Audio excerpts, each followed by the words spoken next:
우리가 많이 쓰는 말 중에 과유불급이라는 말이 있지 않습니까? 너무 지나치면 모자라과 같다, 미치지 못함과 같다, 이런 뜻입니다. 뭐든지 적당히 균형을 맞추어 서는 게 이게 제일 최상인 것 같아요. 건축물도 균형 밸런스가 맞질 않으면 시간이 지날수록 점점 가라앉지요, 무너지지요. 우리 건강도 마찬가지 아닙니까? 먹을 것, 또 마실 것, 또 몸을 움직이는 것, 잠자는 것, 이런 것들이 다 적당하게 골고루 균형을 맞추어야 몸이 건강한 것처럼 말이죠. 영적인 건강도 밸런스가 중요합니다. 우리 교회의 건강도 또 마찬가지예요. 균형이 중요해요. 제일 중요하고 제일 어려운 게 제가 볼 때는 이 영적인 균형을 잡는 겁니다. 우리 교회 홈페이지에 가보면 목회 철학 이런 게 있긴 해요. 그런데 특별한 목회 철학이 따로 있는 건 아닙니다. 그러니까 우리 교회만의, 저만의 무슨 밖으로 이렇게 표방할 수 있을 만한 브랜드로 이야기할 수 있는 이런 건 없어요. 또 그런 생각도 별반 없고요. 근데 처음부터 지금까지 계속 기도해 오는 것은 이거지요. 우리 교회가 좀 말씀과 기도가 균형이 갖추어진 이런 교회, 그런 또 성도들이 됐으면 좋겠다.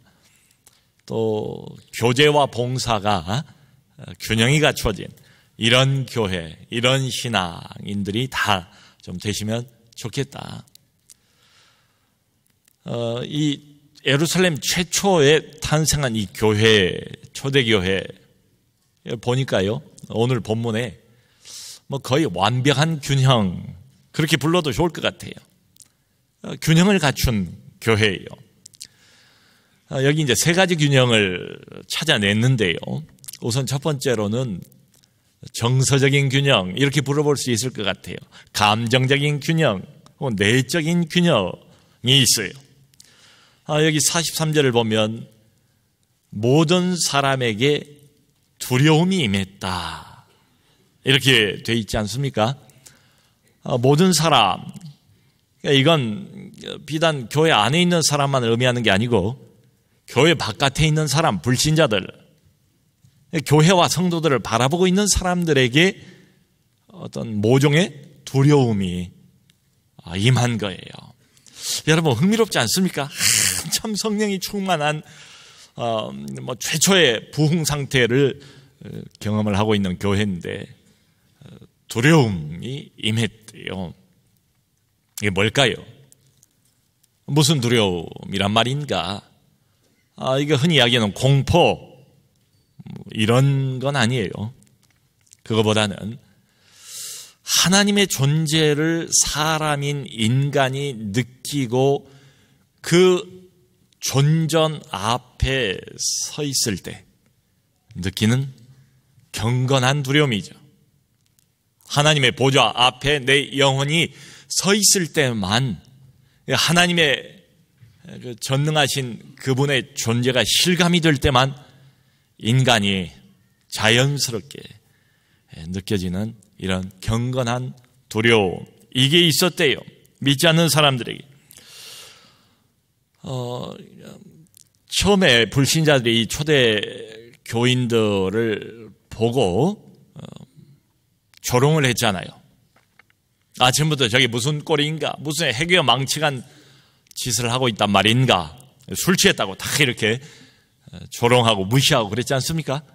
근데 더 이상 무시를 못해요. 무시는 고사하고 그럴 마음의 여유도, 좀 무시하려고 하는 마음의 여유도 없어요.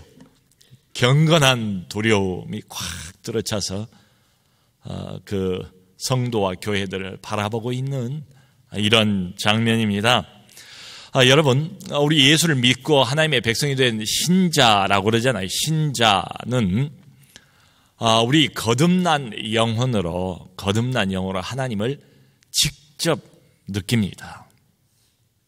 할렐루야. 우리는 우리 영으로 하나님을 직접 만나요. 직접 실감을 해요. 그런데 믿지 않는 사람들은 아직 그 상태는 아니에요. 우리하고는 달라요. 많이 다릅니다. 대신에 이 사람들은 교회를 통해서, 믿는 신자들을 통해서 하나님을 간접적으로 느낍니다. 간접적으로 실감을 합니다. 아직 거듭난 영혼은 아니지만 때로는 얼마나 가깝게 하나님께서 바로 그 영혼의 문 앞까지 와 있든지 이 사람들이 믿지도 않으면서 아주 거룩한 두려움, 경건한 두려움, 이런 것을 가질 수도 있다 이 말이죠. 그러니까 자기들에게는 없는 뭔가를 보는 거예요. 교회를 통해서, 신자를 통해서. 세상에는 없는 어떤 초자연적인 존재를 이 사람들이 교회를 통해서 느끼는 겁니다. 실감을 하는 겁니다. 과연 오늘날의 교회가 이런 경건한 두려움을 세상 사람들에게, 불신자들에게 주고 있는가?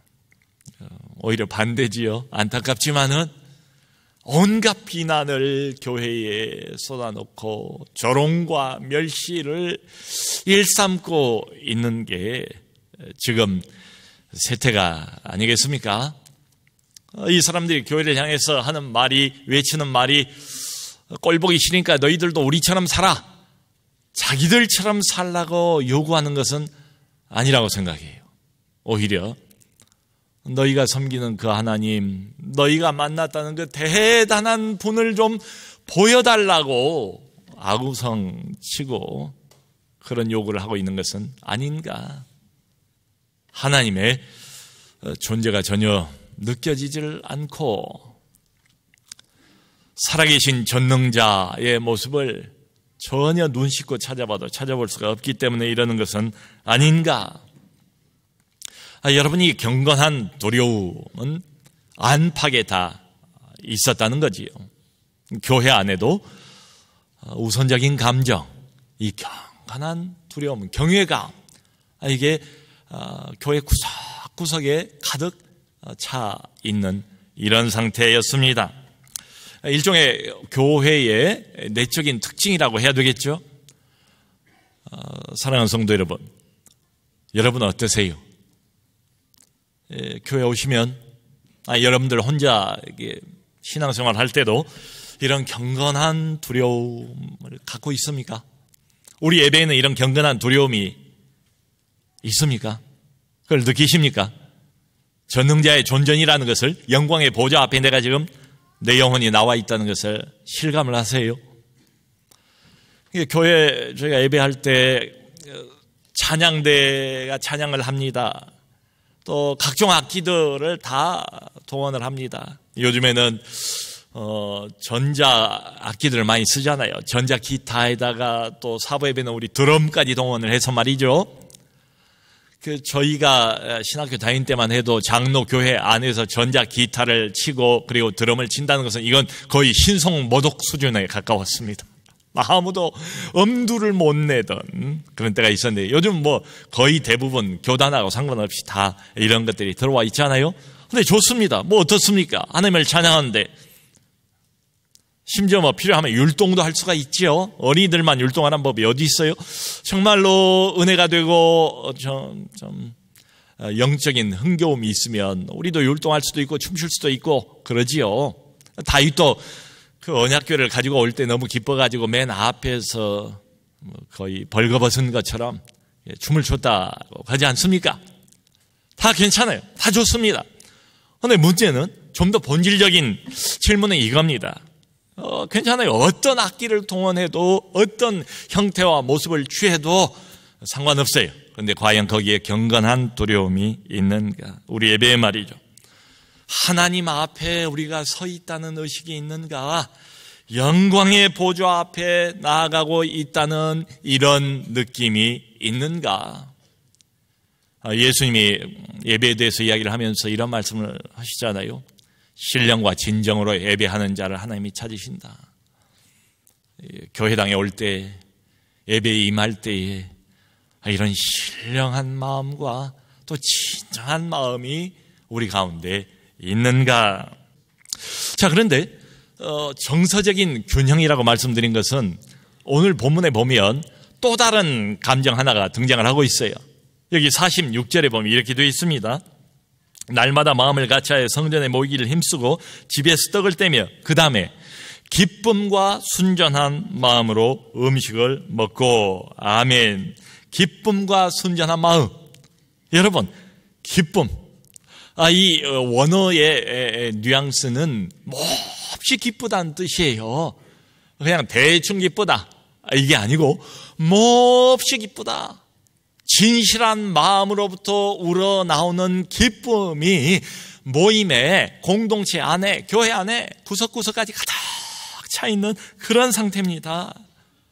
여러분, 이상하지 않습니까? 바로 얼마 전에, 조금 전에는 두려움이 가득 찼다고 그랬는데 또 그 뒤에는 기쁨으로 가득 차 있다. 이게 완전히 상반되는 감정처럼 보이잖아요. 두려움과 기쁨, 기쁨과 두려움 공존할 수 없는 것처럼 보이지 않습니까? 근데 이 상반돼 보이는 두 감정이 함께 언제나 동시에 공존하고 있는 게 바로 이게 교회입니다. 아멘. 공적인 예배가 엄숙해야죠. 경건함이 있어야지요. 필요하죠. 그런데 경건하다고 해서 이게 따분하고 지루하고 예배가 그냥 몸이 쑤시고 이러면 되겠습니까? 예배 안에 경건한 두려움이 있으면서도 또 말할 수 없는 하늘의 기쁨이 있고 활기가 넘치고 이게 진짜 살아있는 예배죠. 여러분, 이 경건한 두려움도 하나님이 주시고 성령님이 주셨다면 이 기쁨도 어디서 왔을까요? 성령님이 주시는 것인 줄로 믿습니다. 인간적으로 볼 때는 논리적으로 이게 모순일지 몰라도 영적으로는 이게 모순이 아니에요. 결코 상호 배타적이 아닙니다. 함께 가요. 균형입니다. 우리 경험을 이렇게 한번 미루어 생각해 보시면 더 이해가 될 것 같아요. 여러분, 주일마다 이렇게 3부 예배 나와서 예배를 드립니다. 근데 정말 제대로 신령과 진정으로 예배 드릴 때는 어떻습니까? 이 두 감정이 늘 함께 가지 않습니까? 내가 하나님의 보좌 앞에 서 있다는, 내가 전능하신 자의 앞에 있다는 그 존전에 와 있는 경건한 두려움과 경외감이 있지요. 그리고 예배를 저희가 드리면서 하늘문이 열리고 하나님의 성령께서 내 마음을 터치해 주시고 회복해 주셨을 때는 어떻습니까? 놀라운 참 형용하기 어려운 하늘의 기쁨이 있지 않습니까? 늘 이 둘이 함께 가고 있다. 제가 목회자로서 말씀드릴 수 있는 것은 만일 그런 영적인 그 자세를 계속 한다면 시간이 갈수록 점점 위험해집니다. 점점 위험해진다고요. 여러분, 남편과 아내가 만나서 잘 살다가 어느 날 갑자기 이혼을 합니까? 마음에 한두 번 안 된다고 해서 그냥 당장 이혼 이렇게 나오지는 않잖아요. 되게 법적으로 이제 완전히 갈라서는 이혼까지 가기에는 상당히 많은 시간이 있지요. 그 과정 중에 대부분 보면은 이혼하는 사람들이 다 겪어가는 게 뭡니까? 별거 기간이 있지 않습니까?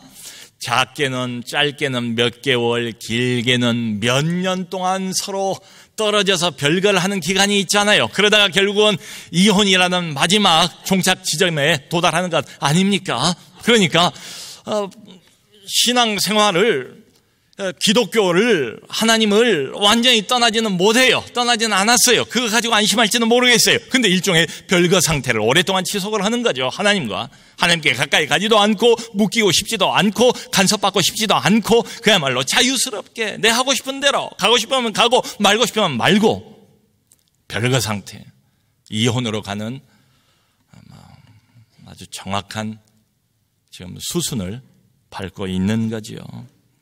주님이 라오디게아 교회 주의 말씀이 그거 아닙니까? 네가 차지도 않고 뜨겁지도 아니하니 차든지 뜨겁든지 둘 중에 하나를 택해라. 오죽하면 하나님의 아들이 이런 도전을 하실까요? 차라리 차가워졌으면 좋겠다. 내가 그렇게 미지근한 상태로 이것도 아니고 저것도 아니고 믿는 것도 아니고 안 믿는 것도 아니고 양다리를 걸치고 언제까지 그렇게 주춤거리면서 불편한 자세를 내 앞에서 보이겠느냐. 차라리 차가워져라. 이런 도전 아니겠어요? 물론 안타까우니까 그런 말씀을 하시겠죠. 그 마음속에는 제발 좀 뜨거워져라. 이제 그 정도 미지근한 세월을 보냈으면 이제 되지 않았니? 이런 이야기 아니겠습니까? 그래서 여러분, 이 모임에도 균형이 있어요. 초대교회 보니까 공식적인 모임, 비공식적인 모임, 큰 모임, 작은 모임, 최소한 2번은 우리가 모여야 된다. 주일날은 모든 사람들 다 함께 모여서 대예배로 함께 찬양하고 함께 하나님 앞에 나가고 예배로 모이고, 그 다음에 주중에는 작은 모임, 소그룹 모임, 목장 모임, 좀 더 긴밀하게 모이는 거지요. 삶을 여기서 나누고 말이죠. 여러분, 이 작은 모임 절대 쉽게 생각하면 안 됩니다. 여러분, 우리 몸이 정말로 건강하려면 세포가 다 건강해야 돼요. 현미경으로 바라봐야 세포가 보일 정도로 작은 게 세포지만 세포 하나하나가 살아나고 회복이 되고 건강해야 사실은 이 몸 전체가 건강한 것처럼, 우리 그래서 이 작은 모임을 셀이라고 부르기도 하지 않습니까? 이 작은 셀들, 목장 모임들, 흩어져 각 가정에서 집에서 모이는 이 모임들이 건강하고, 이 모임들의 은혜가 넘치고, 이 모임들이 활기가 있어지고, 이 모임에서 성령 충만해지고, 이래야 전체 주일날 모였을 때 이 예배도 건강하게 되는 것입니다. 제가 보니까 우리 교회에 이제 와서 등록을 어떤 사람이 했다고 그래요. 일반적으로 한 2, 3년 후가 고비인 것 같아요.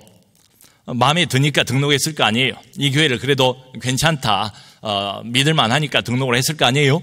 근데 이분이 주일날만 나와요. 계속해서 2년이 지나가고 3년이 지나가도 주일만 나옵니다. 그러니까 어느 연결고리도 없어요. 이게 목장 모임도 없고 봉사하는 부서도 없고 함께 교제를 나눌 수 있는 어떤 울타리도 없어요. 그러니까 2년이 가도 3년이 가도 아는 사람이 없는 거예요. 그러면 여러분 어떻게 되겠습니까? 2년, 3년 후에 일종의 미로의 기간이 끝나고 난 다음에는 당연히 이런 느낌이 들지요. 여전히 낯설고 여전히 서먹서먹하고 누가 나를 반겨준 사람도 없고 아는 사람도 없고 다가갈 사람도 없고 다가와주는 사람도 없고, 그러면 이런 생각하지 않겠습니까? 이 교회는 뭐야 도대체? 왜 이렇게 사랑이 없는 거야? 왜 이렇게 싸늘한 거야?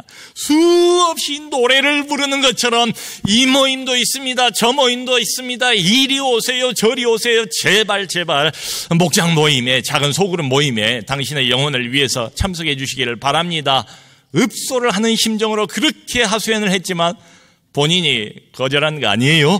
그저 편안하게 숨어서 나는 사람들 많은 틈바구니에 섞여서 누가 추적하지도 못하고 누가 뭐 간섭하지도 않고 누가 나에게 뭘 요구하지도 않는 이런 신앙생활을 스스로 결정을 했으면서도 2, 3년 후에는 되게 그런다고요. 아이고, 이 교회도 내가 있을 때는 못 되는구만 하고 또 다른 교회를 기웃거리는 그 영적인 미아의 노릇을 언제까지 계속 하시려고 하는가, 이 말이죠. 여러분, 그러니까 폐일원하고 올해는 여기 뭐 대부분 우리 성도님들에게는 해당이 안 되겠습니다만, 등록 안 하신 분들은 등록을 하시고, 등록을 하신 다음에 그리고 작은 모임이라도 어떤 봉사 모임이라도 좀 엮였으면 좋겠어요. 좀 섞였으면 좋겠어요. 여기는 기독교지 불교가 아니고 여기는 절간이 아니지 혼자 면벽해서 수행하는 장소가 아니잖아요. 여기는 날마다 함께 모이고 날마다 마음을 같이 하고 모이기에 힘을 쓰는, 그게 본능인, 그게 DNA인 그런 장소 아니겠습니까? 그래서 이 모임의 균형이 있다. 성전 모임과 작은 소그룹 모임. 근데 또 하나 균형이 더 나와요. 그건 나눔의 균형입니다. 자, 여러분 여기 보니까요, 이 사람들이 모여가지고 모든 재산과 소유를 다 팔았대요. 이게 재산은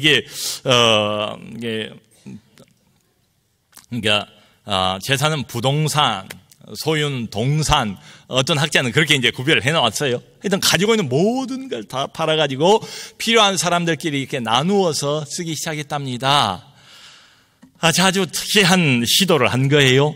자, 여러분, 그런데요, 이게 과연 억지로 됩니까?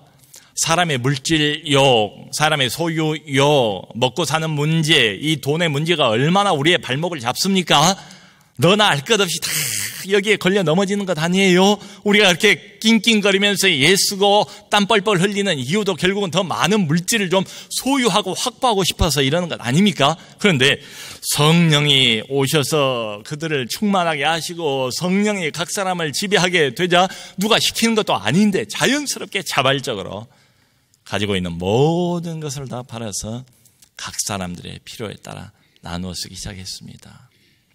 자, 여러분, 중요한 것은 이것은 보편적인 것은 아니에요. 보편적이 될 수가 없지요. 이런 시도를 해본 단체들이 있었습니다. 다 실패했어요. 그리고 하나님께서 더군다나 그렇게 하라고 요구하지도 않으세요. 사유재산 제도를 성경이 금지하고 있는 대목이 어디 있습니까? 안 그렇죠? 그리고 지금 이렇게 성령이 충만해서 각 가정에 집에서 모였다고 그러잖아요. 그러니까 어떤 사람들은 집을 안 파는 거예요. 자기 집을 그대로 소유하고 있었다고요. 그런데 어떤 사람들은 또 은혜가 되니까 자기들이 자원해서 집도 팔고 재산도 팔고 그래서 교회 앞에 내놓고 함께 공동으로 나눠 쓰게 된 거예요. 자, 그런데 여러분, 중요한 것은 이겁니다. 그럼 목사님, 그러면 우리 입장에서 이걸 어떻게 해석을 해야 됩니까? 어느 만큼 우리가 초대교회 이 성도들처럼 이런 물질에 관한 태도를 보여야 됩니까? 알아서 하세요. 원리는 따로 없어요. 분명한 건 이거예요. 자원해서 자발적으로 이렇게 했다. 목사가 지금 어디 강요합니까? 사도들이 강요했다는, 눈치를 줬다는 이런 암시가 있습니까? 그런 거 없어요. 그냥 본인이 은혜 겨워가지고 본인이 이렇게 하고 싶은 거예요. 교회 안에 불쌍한 사람, 못 먹고 못 사는 사람, 헐벗는 사람 보이잖아요. 보이니까 야, 내 거 팔아서 저 사람들하고 같이 나눠 쓰자. 이게 되는 거죠. 그래서 마음이 가는 만큼 하시면 돼요. 자원하는 만큼 하면 돼요. 하나님이 돈이 없어서 돈 달라고 우리한테 으름장을 놓겠어요? 그런 것 아니지요. 그러니까 감사하는 마음으로, 기쁜 마음으로 하나님께 드릴 수 있는 그만큼만 하시면 된다 이 말이죠. 그 4세기의 교부였던 위대한 크리소스톰이라는 그 교부가 이런 말을 했습니다. 이 아주 특별한 공동체, 예루살렘의 전무후무한 이런 특별한 시도에 관해서 이런 이야기를 한 거예요. 아무도 내 것을 내 것이라고 주장하는 사람이 없는 천사와 같은 이런 모임이었다. 그러나 여기 보세요. 판 사람도 있고 안 판 사람도 있는 것처럼 보여요. 그런데 그 안에 어떤 비난도 없고, 그러니까 저 사람은 왜 안 팔아? 난 다 팔았는데 왜 나만 손해야? 이런 게 없었다는 거지요. 어떤 비난도 없고 어떤 갈등도 없고 아무도 인색하지 않았으며, 가난한 사람들은 그 가난을 부끄러워하지 않았고 부자들은 결코 거만하지 않았다. 이게 교회입니다.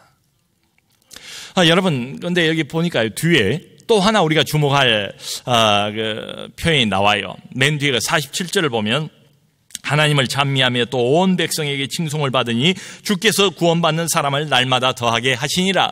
주께서 구원받는 사람을 날마다 더하게 하시니라. 아멘. 그러니까 교회는요, 나눔의 균형이 있어요. 그냥 우리끼리 교회라는 울타리 안에 모여서 우리끼리 사랑하고 우리끼리 나누고 우리끼리 좋아 죽고 그냥 우리끼리 그냥 어제 보고 오늘 보고 내일 보고 금방 보고 이따 보고 이런 것이 전부가 아닌 거예요. 여기 보니까요, 보세요. 교회는 선교하는 교회예요. 처음부터. 그리고 이 사도행전을 처음부터 끝까지 일관되게 아주 강력하게 끌어가고 있는 주제 하나가 있다면 그건 뭔가? 바로 하나님의 복음을 전파하는 것, 선교하는 것, 성령은 선교의 영이요, 예수님은 처음부터 땅끝까지 나가서 내 증인이 되라고 말씀하지 않습니까? 그걸 위해서 통로로 삼은 게 교회예요. 주께서 날마다 사람들을 교회에 더해 주셨대요. 그러니까 무슨 전도 전략 짜고 완벽한 계획 짜고 그러면 거기에 맞는 결과가 나오고 이런 게 아니래요. 여전히 예나 지금이나 교회에 사람을 보내주시고 영혼들을 교회 안으로 밀어 넣으시는 분은 누군가? 선교의 주인, 전도의 주인, 그분은 항상 주님이시다. 그러니까 우리 안에서 서로 물질을 나누고 삶을 나누고 기도 제목을 나눌 뿐만 아니라 거기에서 그치면 불균형인 거예요. 밖으로 나가서 이 복음이 필요한 영혼들, 하나님을 알지 못하는 사람들에게 먼저 다가가서 그리스도의 피 묻은 복음을 전하고 생명 얻는 길을 날이면 날마다 전달했던 게 바로 예루살렘 교회입니다. 그러니까 우리가 모였을 땐 뜨겁게 사랑하고 격려하고 다 나누고, 그리고 밖으로 나가서는 복음을 나누고 이 생명의 말씀을 나누고 하나님의 긍휼과 자비를 우리만 맛볼 게 아니고 저 사람들과 함께 나누는 이런 나눔의 균형이 꼭 우리에게 2016년도에 날이면 날마다 있기를 바랍니다.